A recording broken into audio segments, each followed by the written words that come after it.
The next thing we're going to talk about is the decision-making zone.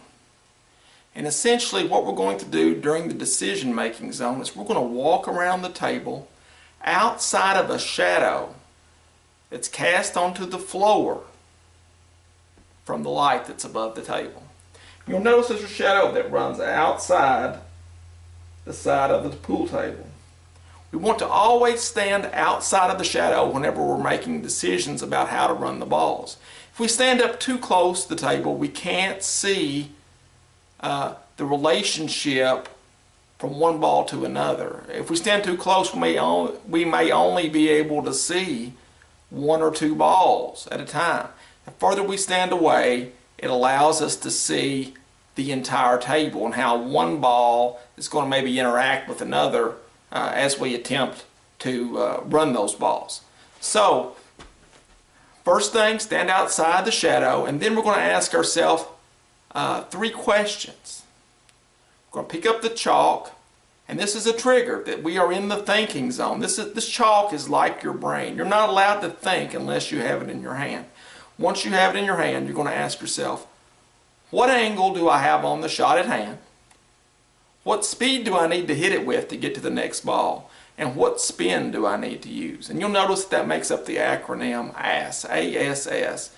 And you want to always cover your ass before shooting the next shot. So, with chalk in hand, you ask yourself those 3 questions. Then you put the chalk onto the table and you move into execution mode.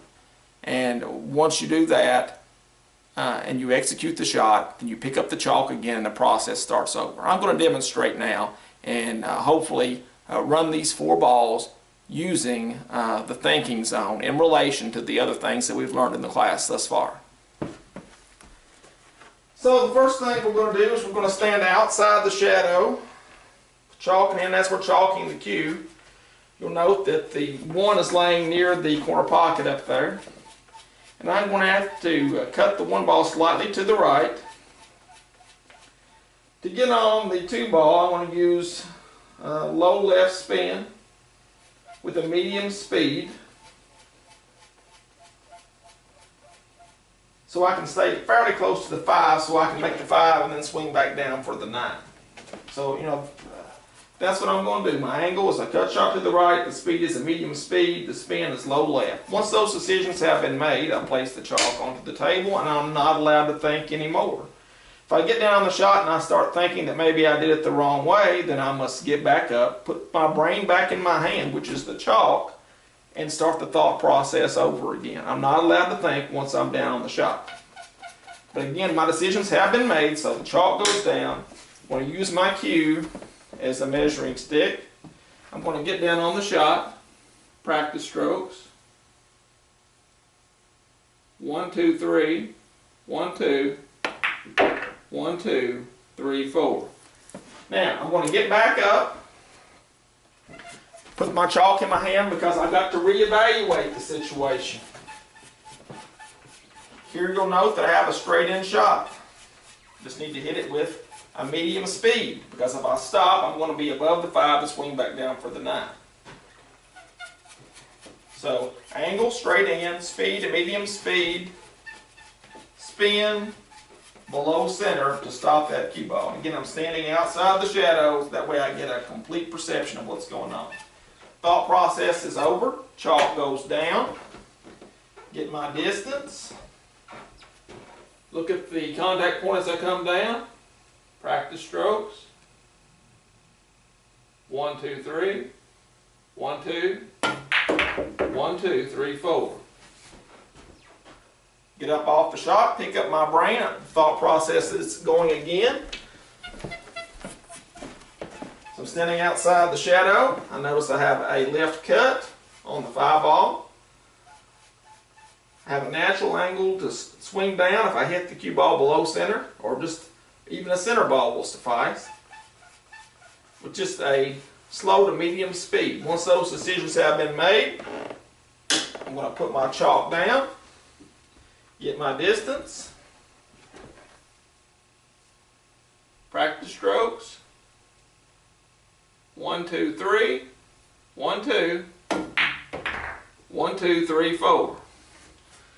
I'm going to pick up my brain again.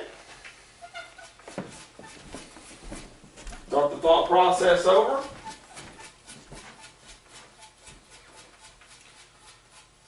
Have a slight cut to my left. That's the angle. The speed, I just want to hit it with a medium speed.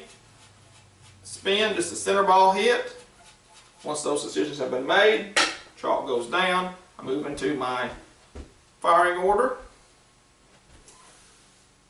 Practice strokes. 1, 2, 3. 1, 2. 1, 2, 3, 4.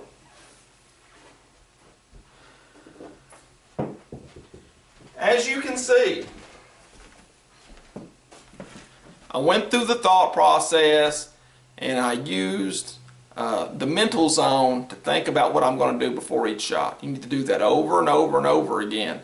You know, even if the shot's straight in and you get precisely where that you want it to be, you should still pick up the chalk. You should still go through the thought process just to ensure that you didn't miss something. If you do that every single time, you'll find that you're making less mental errors and you'll start running the balls better. But you know, this should complete your pre-shot routine.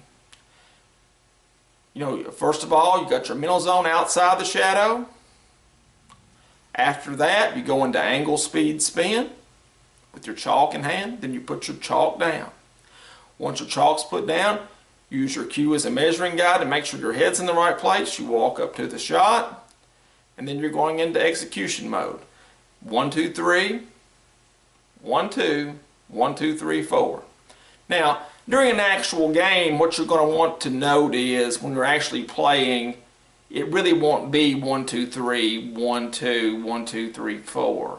It'll more or less be half of that. So, you know, during an actual game, if we had 1.5 seconds at the set, we had 1 second at the pause, and then maybe 2 as you freeze, then that would be sufficient. But whenever that you're practicing, you always want to practice double. Remember, isolate, concentrate, exaggerate, and repeat.